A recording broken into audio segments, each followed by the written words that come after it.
નર્મદા જિલ્લા પંચાયત ઉપર આમ આદમી પાર્ટીનો કબજો થયો છે ત્યારે આજે પ્રમુખ અંજનાબેન વસાવાની અધ્યક્ષતામાં સામાન્ય સભા મળી હતી, જેમાં 8 જેટલી સમિતિઓની રચના કરવામાં આવી હતી।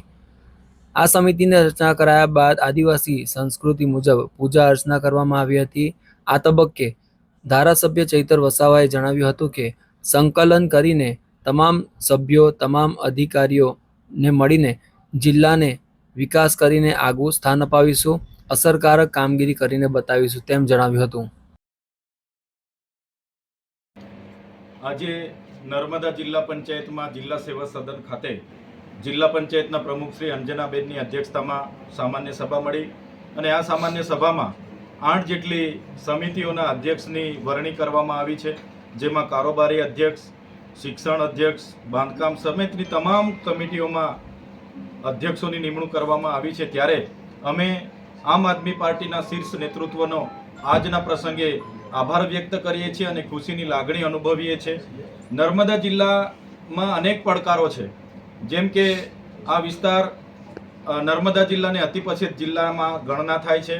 એ જ પ્રકારે આ વિસ્તારમાં સિંચાઈની પાણીની સમસ્યાઓ છે, રોડ રસ્તાઓની સમસ્યાઓ છે, કનેક્ટિવિટીની સમસ્યાઓ છે, રોજગારીની સમસ્યાઓ છે, શાળાઓમાં શિક્ષકો નથી, આંગણવાડી કેન્દ્રના પૂરતા મકાનો નથી। ત્યારે અમે નર્મદા જિલ્લાની જનતાને ખાતરી આપીએ છીએ કે આજેથી જિલ્લા પંચાયતનું સુકાન અમારા હાથમાં આવ્યું છે।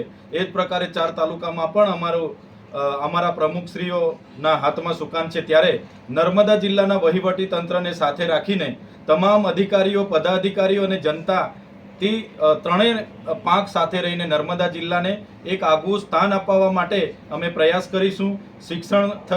શિક્ષણ હોય, કૃષિ હોય કે રોજગારની બાબત હોય, તમામ બાબતોમાં વધુને વધુ નર્મદા જિલ્લો આગળ વધે એ અમારા પ્રયાસ હશે અને છેવાડાના વ્યક્તિ સુધી પણ જે કંઈ યોજનાઓ આવે છે એ છેવાડાના વ્યક્તિ સુધી પણ પહોંચાડવાનું કામ અમે બધા સૌ સાથે મળીને કરીશું।